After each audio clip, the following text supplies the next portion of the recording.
கோவை மாவட்டம் வெள்ளலூர் பகுதியில் ஏழை எளிய மக்கள் பயனடையும் வகையில் சுமார் 30 லட்சம் மதிப்பீட்டில் அரசு சுகாதார வளாகத்தில் கூடுதல் கட்டடங்கள் கட்டி அதனை பொதுமக்கள் பயன்பாட்டுக்கு கொண்டு வந்த Kovai system India private limited நிறுவனம் தொழில்நுட்ப துறையில் பல்வேறு சாதனைகளை படைத்து வருகின்ற கோவை.co எனும் Kovai systems India private limited நிறுவனம் ஆண்டுதோறும் பல்வேறு சமூக பணிகளை முன்னெடுத்து வருகின்றது.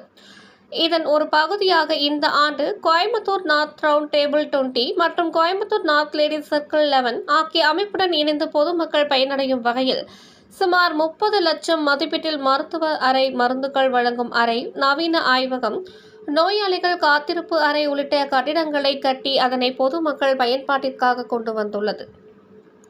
இதனை Kovai systems India private limited நிறுவனத்தின் நிறுவனரும் தலைமை செயல் அதிகாரியுமான சரவணகுமார் ரிப்பன் வெட்டி துவக்கி வைத்தார். தொடர்ந்து செய்தியாளர்களிடம் பேசிய சரவணகுமார் கூறியதாவது: கோவை மாவட்டத்தில் கடந்த 10 ஆண்டுகளுக்கு முன்னர் சாப்ட்வேர் நிறுவனத்தை உருவாக்கி தற்போது நல்ல நிலையில் இயங்கி வருகிறது. தற்போது நமது நிறுவனத்தில் 300க்கும் மேற்பட்ட பட்டதாரிகளுக்கு வேலைவாய்ப்பை வழங்கி உள்ளதாகவும், இதனைத் தொடர்ந்து நிறுவனத்தின் சமூக நிதி பங்களிப்பை எவ்வாறு செலவிடுவது என ஆய்வு நடத்தினோம். பொதுமக்களுக்கு இந்த நிதி நேரடியாக கிடைக்க வேண்டும் என்ற ஒரே குறிக்கோளை மட்டும் கொண்டு செயல்பட்டு வந்தோம். அந்த நிலையில் தான் இந்த திட்டம் கோயம்புத்தூர் ரவுண்ட் டேபிள் 20 மற்றும் கோயம்புத்தூர் லேடிஸ் சர்க்கிள் 11 உடன் இணைந்து இந்த திட்டம் வந்தது. மக்களுக்கு மிகவும் முக்கிய தேவையாக நாங்கள் கருதுவது கல்வி, சுகாதாரம் ஆகிய 2 மட்டுமே என்பதை அறிந்து உடனடியாக இந்த திட்டத்தை செயல்படுத்தி இன்று பொதுமக்கள் பயன்பாட்டிற்காக துவக்கி வைத்துள்ளோம். இது மிகுந்த மகிழ்ச்சியை தருவதாக கூறினார்.